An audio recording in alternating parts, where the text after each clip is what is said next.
Julián no destacaba cuando entraba a un salón, no porque no tuviera presencia, sino porque el mundo había decidido medirlo con reglas pequeñas. Era universitario, inteligente, observador, de esos que escuchan más de lo que hablan y piensan más de lo que aparentan. Pero su piel morena, su estatura discreta y el peso silencioso de una situación económica apretada parecían convertirse en etiquetas invisibles que otros le colgaban sin permiso. En los pasillos de la universidad, donde los perfumes caros flotaban como diplomas anticipados y los apellidos resonaban más fuerte que las ideas, Julián caminaba con mochila gastada y sueños intactos. Y entonces estaba Mariana. Mariana no solo era bella, era de esas presencias que alteran la temperatura del aire. Cuando reía, varios volteaban. Cuando caminaba, algunos se acomodaban el cabello. Tenía esa combinación peligrosa de elegancia natural y seguridad heredada. Julián la conoció en una clase compartida. No fue amor a primera vista, fue algo más profundo. Fue admiración silenciosa, fue curiosidad.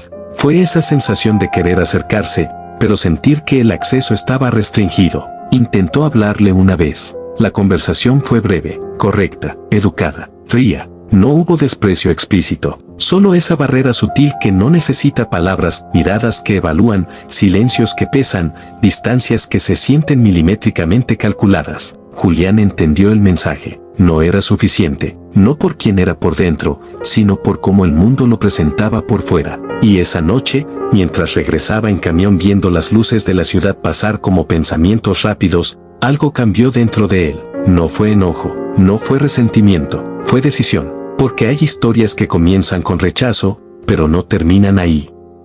Julián lo sabía, no necesitaba que nadie se lo dijera. No hacía falta un rechazo directo ni una frase cruel. Hay verdades que flotan en el ambiente como humo fino, y él respiraba esa todos los días. Mariana era alta, blanca, de rasgos delicados y ropa que parecía recién salida de vitrines donde los precios no se miran dos veces. Su mundo estaba hecho de branchis, viajes familiares y conversaciones sobre intercambios en el extranjero. Julián, en cambio, contaba los pasajes del camión y estiraba el dinero como si fuera masa de pan. Su piel morena hablaba de sol, de barrio, de raíces profundas. Su estatura no imponía, su apellido no abría puertas. Y en un campus donde las apariencias funcionaban como credenciales invisibles, él sentía que ya había sido evaluado antes siquiera de decir hola. Sabía que Mariana jamás se fijaría en alguien como él, no porque él no tuviera valor, sino porque el mundo le había enseñado a ella que debía considerarse ideal.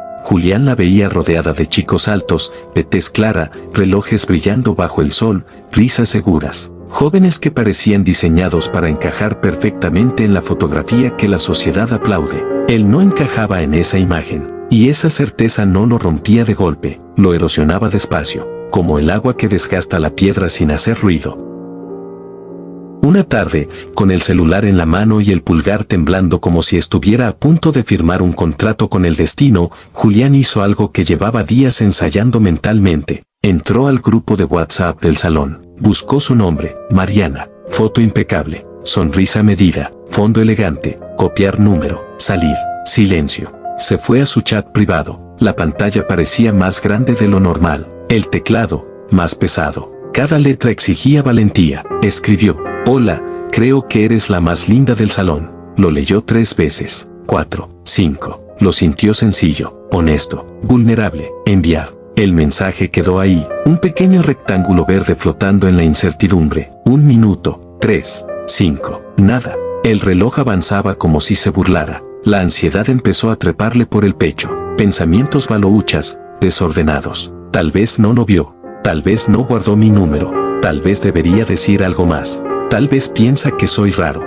El silencio digital es un abismo moderno, y Julián, sin poder soportar esa caída invisible, escribió de nuevo, me gustaría invitarte a salir si pudieras. Enviar. Ahí estaba, doble mensaje, 2 pequeñas pruebas de su interés, 2 latidos expuestos en pantalla. Ahora si el tiempo se volvió espeso, miraba si aparecía, en línea. Si salía, escribiendo. Si al menos se activaban las palomitas azules. Nada. Cada segundo era una mezcla de esperanza y vergüenza anticipada. El celular pesaba más. La habitación parecía más pequeña. No era solo una invitación. Era el intento de cruzar una frontera social que él sentía prohibida. Y mientras esperaba, una pregunta empezó a rondarle la mente. ¿Había sido valiente o ingenuo? Mariana sí lo vio. Las 2 palomitas azules aparecieron esa misma tarde, pero no hubo respuesta. No un gracias. No un lo siento. Nada. El silencio se volvió oficial. Esa noche, en una cafetería iluminada con luces cálidas y risas amplificadas por tazas de porcelana, Mariana estaba con sus amigas. Entre historias, selfies y comentarios ligeros, abrió su celular. Vean esto. Les mostró la pantalla. El nombre de Julián arriba. El hola, creo que eres la más linda del salón. El me gustaría invitarte a salir si pudieras. Hubo un segundo de pausa, y luego risas. No carcajadas escandalosas. Peor, risas pequeñas, afiladas. De esas que cortan sin tocar. Él, en serio, se pasó. Julián no estaba ahí, pero algo en el aire se estaba rompiendo igual. Al día siguiente, entró al salón como siempre, mochila al hombro, paso firme, o al menos eso intentaba. Pero algo era distinto. Miradas rápidas, susurros, sonrisas que se apagaban cuando él volteaba. Un par de chicos lo miraron y soltaron una risa disimulada. Una chica murmuró algo y tapó su boca fingiendo sorpresa. No necesitaba escuchar las palabras. El lenguaje corporal lo decía todo. La historia ya no era privada. Se había convertido en entretenimiento. Julián sintió como el calor le subía al rostro. El corazón empezó a latirle en los oídos. Intentó sentarse, sacar su cuaderno, fingir normalidad. Pero el peso era demasiado. No era solo el rechazo. Era la exposición. Era la confirmación cruel de aquello que siempre temió, que atreverse tenía consecuencias cuando no encajas en la imagen que otros aprueban. Sus ojos se humedecieron. Y por un segundo, uno muy pequeño, una lágrima estuvo a punto de escapar. La sostuvo como pudo. Miró al frente, respiró, porque a veces el dolor no hace ruido, pero reestructura el alma por dentro. Ese día, Julián dejó de querer gustarle a Mariana. Mariana no solo ignoró los mensajes, los convirtió en tema. Con la ligereza de quien no entiende el peso de lo que hace, comentó en otro grupo, luego en una conversación aparte, luego en voz baja, que Julián le había escrito, que la había invitado a salir, que se había atrevido. La palabra no era ofensiva, pero el tono sí. Al día siguiente, el salón ya no era un salón, era un pequeño teatro con público atento. Julián apenas cruzó la puerta y sintió la atmósfera distinta. No era paranoia, era densidad. Algo flotaba en el aire. Un par de chicos hicieron un comentario lo suficientemente alto para que él lo escuchara. Cuidado, que aquí andan los románticos intensos. Risas. Otro añadió. Con razón las becas alcanzan para WhatsApp Premium. Más risas. La palabra, becado, empezó a repetirse con ese filo social que no necesita insultos explícitos. No era una ayuda académica, era una etiqueta, un recordatorio de que no pertenecía al mismo nivel económico que muchos de ellos. Julián se sentó, abrió su cuaderno, miró al frente, pero cada murmullo le caía encima como pequeñas piedras. No lo golpeaban fuerte, lo golpeaban constante. ¿En qué momento pensó que tenía oportunidad? Hay niveles. Se alucinó. La presión social no es un grito, es un coro. Y ese día el coro cantaba su nombre. Sintió el pecho apretado, la garganta seca, el estómago revuelto. No era solo vergüenza, era la sensación de estar siendo medido y rechazado públicamente por algo que para él había sido sincero. Ser becado significaba que estudiaba por mérito, pero en ese salón lo usaban como sinónimo de menos.